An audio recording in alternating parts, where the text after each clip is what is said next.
Subscribe करें हमारे channel imagine Maths को और press the bell icon for latest updates on videos.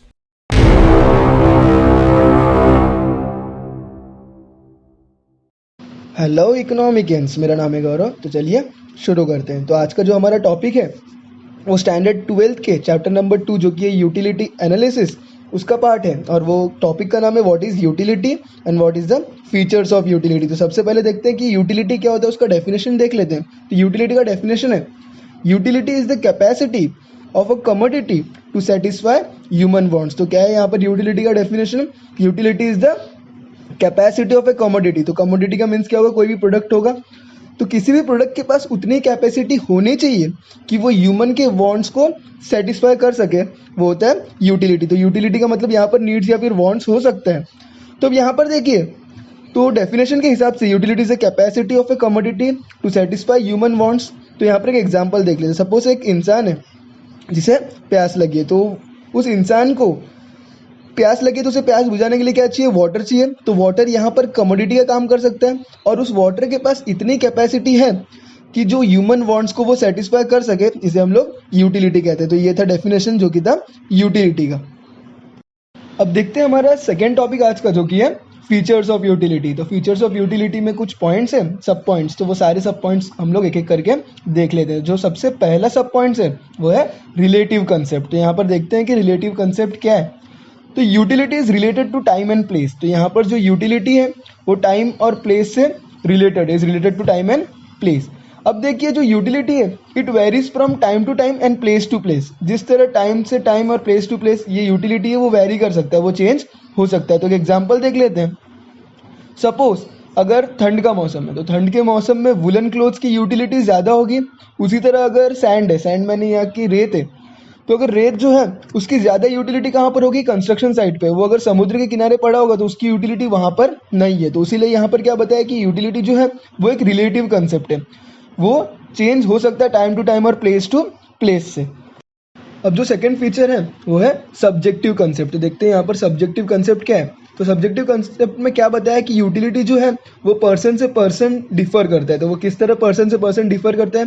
क्योंकि हर एक पर्सन जो है वो एक दूसरे से अलग रहता है, क्योंकि हर एक पर्सन की जो टेस्ट है, प्रेफरेंस है, लाइक डिसलाइक, वो सेम तो नहीं हो सकती, तो वो अलग अलग हो सकती है। तो हर एक पर्सन का टेस्ट हो गया, उसका प्रेफरेंस हो गया, उसकी लाइक्स डिसलाइक्स, उसका नेचर क्या है, उसका हैबिट क्या है, उसका प्रोफेशन क्या है, ये हर एक इंसान की सेम नहीं होगी, वो कुछ तो कुछ अलग अलग होगी।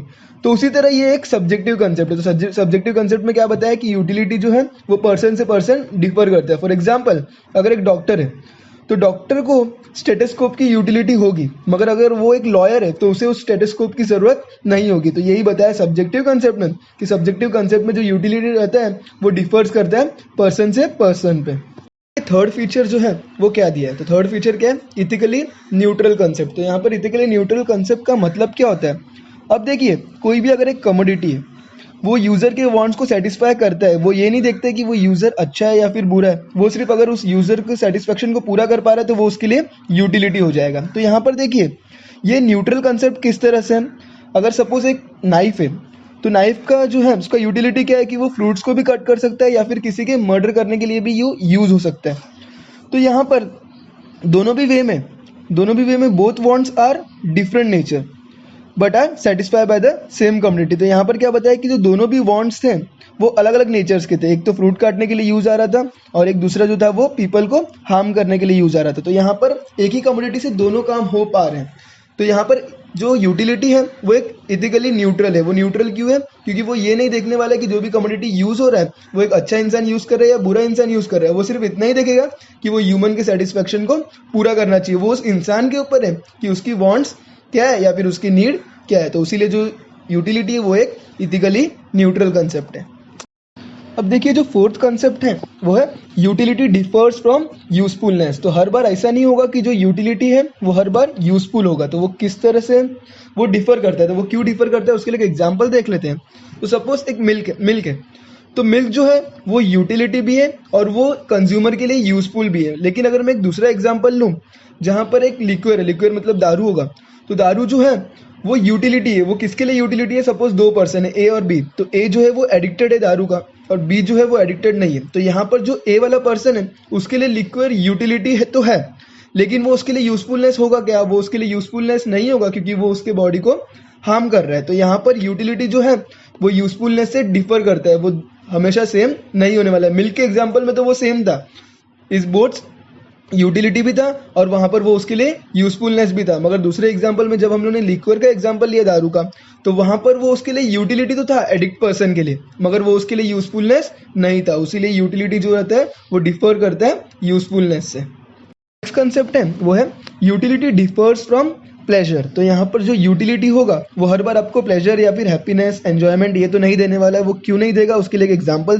लेके देख लेते हैं। तो यहाँ पर क्या पॉइंट है, यूटिलिटी डिफर्स फ्रॉम प्लेजर। तो वो क्यों डिफर्स करता है प्लेजर से, वो भी देख लेते हैं। सपोज आप एक पेशेंट हो, आप बीमार हो चुके हैं, तो आप एक पेशेंट बन चुके हैं। तो यहाँ पर पेशेंट की जो यूटिलिटी होती है वो क्या होती है, मेडिसिन होती है, इंजेक्शन होता है। तो यहाँ पर जो इंजेक्शन है वो आप लोग के लिए यूटिलिटी तो है, वो आपके लिए यूजफुलनेस भी है, मगर वो आपके लिए प्लेजर देगा क्या, नहीं देगा। क्योंकि इंजेक्शन किसी को भी प्लेजर नहीं देने वाला है, किसी के लिए भी वो एंजॉयमेंट नहीं होगा, क्योंकि उससे दर्द होता है। तो यहाँ पर क्या है कि utility differs from pleasure, utility और प्लेजर सेम नहीं है। हर बार यूटिलिटी आपको प्लेजर देगा ऐसा नहीं होने वाला। तो ये एग्जांपल में देख लिया कि जो इंजेक्शन था वो पेशेंट के लिए यूजफुलनेस भी है, उसके लिए यूटिलिटी भी है, लेकिन वो उसको प्लेजर नहीं दे रहा है। तो ये था जो हमारा फिफ्थ पॉइंट, जो कि था यूटिलिटी डिफर्स फ्रॉम प्लेजर। अब देखते हैं नेक्स्ट पॉइंट, जो कि है यूटिलिटी डिफर्स फ्रॉम सेटिस्फैक्शन। तो यहाँ पर यूटिलिटी डिफर्स फ्रॉम सेटिस्फैक्शन का मतलब क्या है? तो suppose utility is a cause of consumption and satisfaction is the end result of consumption. तो इसका मतलब क्या होगा वो देख लेते हैं। तो यहाँ पर देखिए, किसी भी चीज़ को यूटिलिटी हमें कब लगता है, जब हमें उसे कंज्यूम करना होता है। तो सपोज अगर मुझे प्यास लगेगी तो उस समय मेरे लिए यूटिलिटी वाटर हो जाएगा, मगर उस वाटर को पूरा कंज्यूम करने के बाद ही मुझे उसके सेटिस्फैक्शन का अंदाज़ा लगेगा। तो वो उसके लिए भी एक एग्जाम्पल देख लेते हैं। तो सपोज एक थर्स्टी पर्सन है और उसे एक ग्लास ऑफ वाटर दिया गया है, तो वो ग्लास ऑफ वाटर जो होगा कमोडिटी, वो उसको सेटिस्फाई करेगा। वो किस तरह से सेटिस्फाई करेगा, उसकी थर्स्ट को मिटा के। लेकिन उस पानी से उसको पूरा सेटिस्फेक्शन मिला है कि नहीं, वो उस पूरे कंज्यूम करने के बाद ही पता चला, क्योंकि उसको अगर और प्यास लगेगी तो उसे और वाटर की ज़रूरत पड़ सकती है। तो इसीलिए यहाँ पर बताएं कि यूटिलिटी डिफर्स फ्रॉम सेटिस्फेक्शन। पहले कंज्यूम करके देखा जाएगा कि उसकी सेटिस्फेक्शन पूरी हुई है कि नहीं। तो इसीलिए यहाँ पर क्या बताया कि यूटिलिटी डिफर्स फ्रॉम सेटिस्फेक्शन। अब जो नेक्स्ट कंसेप्ट है वो है मेजरमेंट ऑफ यूटिलिटीज हाइपोथेटिकल। तो यहाँ पर मेजरमेंट ऑफ यूटिलिटीज हाइपोथेटिकल का मतलब क्या होगा? अब देखिए, यूटिलिटी जो है वो एक एब्स्ट्रैक्ट कॉन्सेप्ट है। एब्स्ट्रैक्ट कॉन्सेप्ट का मतलब क्या होगा कि उसे हम लोग काउंट नहीं कर सकते या फिर हम उसे मेजर नहीं कर सकते। फॉर एग्जाम्पल, अगर कोई एक इंसान है जो कि प्यासा है, तो यहाँ पर हम वही एग्जाम्पल बार बार ले रहे हैं। तो अगर एक इंसान है, कोई थर्स्टी है, तो उसे कितना पानी पीना है उसकी प्यास को बुझाने के लिए वो मेजर नहीं कर सकता। वो बता नहीं सकता है कि मुझे 100 ml ऑफ वाटर लगेंगे कि मेरी प्यास बुझ जाए। तो उसे हम लोग काउंट नहीं कर सकते या फिर हम उसे मेजर नहीं कर सकते। तो इसीलिए जो यूटिलिटी है, तो measurement of utility is hypothetical, हम उसे काउंट नहीं कर सकते। यूटिलिटी सिर्फ इतने टाइप में मेजर हो सकता है कि वो फाउंड हो सकता है वो पॉजिटिव है या फिर वो जीरो या फिर नेगेटिव है। तो पॉजिटिव का मतलब कि यूटिलिटी जो भी उसका कमोडिटी था उसने उसे सेटिस्फाई कर लिया, जीरो मतलब अब उसे किसी चीज़ की ज़रूरत नहीं है, और नेगेटिव मतलब जो भी यूटिलिटी उसने यूज़ किया या फिर जो भी उसकी वांट्स थी, जो भी कमोडिटी उसने यूज़ किया, उससे वो खुश नहीं हुआ, उससे उसको सेटिस्फेक्शन पूरी नहीं हुई, तो उसे हम लोग कहते हैं नेगेटिव यूटिलिटी। और नेगेटिव यूटिलिटी को हम लोग डिस यूटिलिटी भी कहते हैं। नेक्स्ट कंसेप्ट है वो है यूटिलिटीज मल्टीपर्पज़। तो देखते हैं यूटिलिटीज मल्टीपर्पज़ का मतलब क्या होता है कि कोई भी एक कमोडिटी जो होगा वो एक से ज़्यादा लोग की भी सेटिस्फेक्शन को पूरा कर सकता है। तो वो किस तरह से एक एग्जांपल ले सकते हैं। अब देखिए इलेक्ट्रिसिटी, तो इलेक्ट्रिसिटी जो है वो बहुत सारे लोगों को बहुत सारे पर्पस के लिए एक ही टाइम पे यूज़फुल हो सकता है। तो इसीलिए यहाँ पर क्या पता है, जो इलेक्ट्रिसिटी है वो बहुत से लोगों को सेटिस्फेक्शन पूरा कर रहा है और एक ही टाइम पे कर रहा है और बहुत सारे पर्पस के लिए कर रहा है। कोई चार्जिंग के लिए यूज़ कर रहा है, कोई टेलीविजन देखने के लिए यूज़ कर रहा है, कोई हवा लेने के लिए फ़ैन का यूज़ कर रहा है। तो यहाँ पर इलेक्ट्रिसिटी बहुत सारे लोगों को एक ही समय पे बहुत सारे पर्पसेस के लिए यूज़ हो रहा है। इसीलिए हम लोग ने कहा है कि यूटिलिटी जो है वो utility is multipurpose. Next concept है वो है utility depends on the intensity of wants. तो utility depends on the intensity of want का मतलब क्या होगा कि जो यूटिलिटी है वो डिपेंड करता है कि किसी भी इंसान की वांट्स कितनी ज़्यादा है। अगर किसी भी इंसान की वांट्स बहुत ही ज़्यादा होगी एक हद के बाहर, तो उसकी यूटिलिटी भी बहुत ही ज़्यादा होगी। फॉर एग्जाम्पल, अगर कोई एक हंग्री पर्सन है, तो हंग्री पर्सन को फूड की जो यूटिलिटी होगी वो ज़्यादा होगी क्योंकि वो भूखा है, और एक कोई दूसरा इंसान है जिसे भूख नहीं लगी है, तो उसके लिए उसकी यूटिलिटी कुछ भी नहीं होगी। तो यहाँ पर यूटिलिटी जो हो वो वांट के ऊपर डिपेंड करता है, इंटेंसिटी ऑफ वांट्स पे। अगर वो भूखा है तो उसको यूटिलिटी ज़्यादा है, अगर कोई भूखा नहीं है तो उसको फूड की यूटिलिटी बहुत ही कम है या फिर नहीं है। तो वही था, utility depends on the intensity of wants.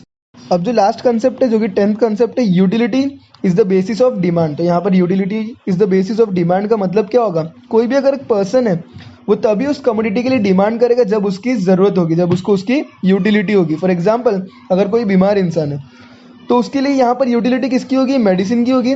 तो वो तभी मेडिसिन के लिए डिमांड करे, अगर वो ठीक है तो वो मेडिसिन के लिए डिमांड नहीं करने वाला है। तो यहाँ पर क्या बताएं कि utility is the basis of demand. जब भी उसको डिमांड होगी उस चीज़ की तभी वो उसके लिए उसकी यूटिलिटी होगी, अदरवाइज नहीं होगी। अगर कोई बीमार है तो उसके लिए मेडिसिन उसके लिए यूटिलिटी हो जाएगी, मगर अगर वो ठीक है तो उसके लिए वो मेडिसिन उसकी यूटिलिटी नहीं होगी। तो जब उसकी डिमांड होगी तभी उसकी वो यूटिलिटी होगी।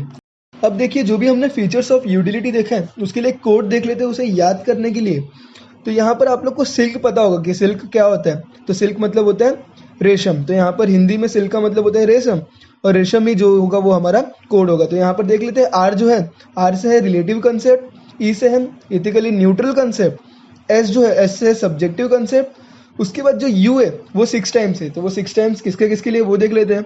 तो फर्स्ट जो है वो है utility differs from usefulness, second है utility differs from pleasure, third है utility differs from satisfaction, fourth है यूटिलिटी इज मल्टीपर्पज, फिफ्थ है utility depends on the intensity of wants, sixth है utility is the basis of demand, और फिर last में M जो है रेशम का। तो एम का मतलब क्या है, measurement of utility is hypothetical. तो ये था कोड जो कि था रेशम। तो इससे हमारा व्हाट इज यूटिलिटी भी हो गया, what is features of utility भी हो गया। तो अगर वीडियो पसंद आया तो वीडियो को लाइक करो, शेयर करो और हमारे चैनल को सब्सक्राइब करो। Thank you.